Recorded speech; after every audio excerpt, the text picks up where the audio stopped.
Les secrets politiques de Caroline Roux. Bonjour Caroline. Bonjour Thomas. Arnaud Montebourg a réveillé un congrès du PS endormi hier avec sa tribune dans le journal du dimanche.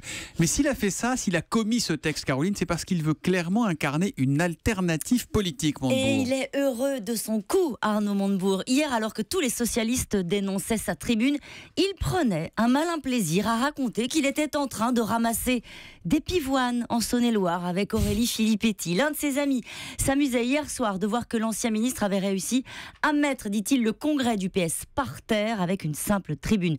Vous voyez, Thomas, il n'est pas franchement dans le mea culpa. Quand les socialistes l'accusent de lâcheté, de ne pas avoir voulu prendre la parole à la loyale au congrès, il réplique: je ne parle pas à un parti qui s'est vidé de ses militants, je parle aux Français, loin de la politicaille, comme dit Arnaud Montebourg. Sa grande fierté, c'est d'avoir accolé à son nom celui d'un homme de gauche, Mathieu Pigasse, qui n'est autre que le conseiller du gouvernement grec.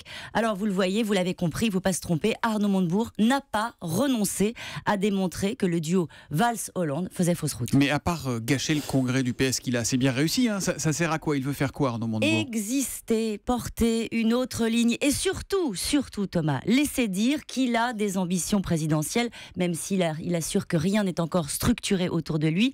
Il ne sait pas encore s'il ira à Frangy-en-Bresse, vous savez, c'est la fête de la rose. Mais ce week-end, il a pu au moins mesurer la portée de sa capacité de nuisance. Nicolas Sarkozy est en déplacement en Israël aujourd'hui. La question politique du jour, Caroline, quel est le but de ce voyage? Alors, ce sera l'occasion de faire un grand discours, me dit-on, sur la politique étrangère et en particulier sur la situation au Proche-Orient. Mais ce voyage, Thomas, c'est surtout le premier d'une longue série de déplacements à l'étranger. Il va enchaîner l'Espagne, Bruxelles, le Maroc, la Tunisie d'ici à la fin du mois prochain. Après avoir été dans la tambouille politicienne avec le Congrès des Républicains, le président de l'UMP, des Républicains, je vais y arriver. Il faut s'y faire. On dit plus l'UMP, on dit les Républicains. Va raccommoder son costume d'ancien chef d'État. Et puis on va en entendre parler, Caroline.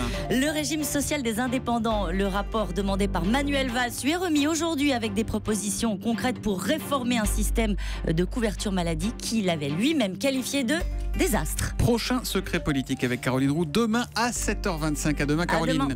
À 8h20, c'est Éric Woerth, député maire Les Républicains de Chantilly, qui sera, je l'ai écrit, c'est pour ça, qui sera l'invité de Jean-Pierre Elkabbach pour l'interview politique d'Europe 1. À demain, Caroline. À demain.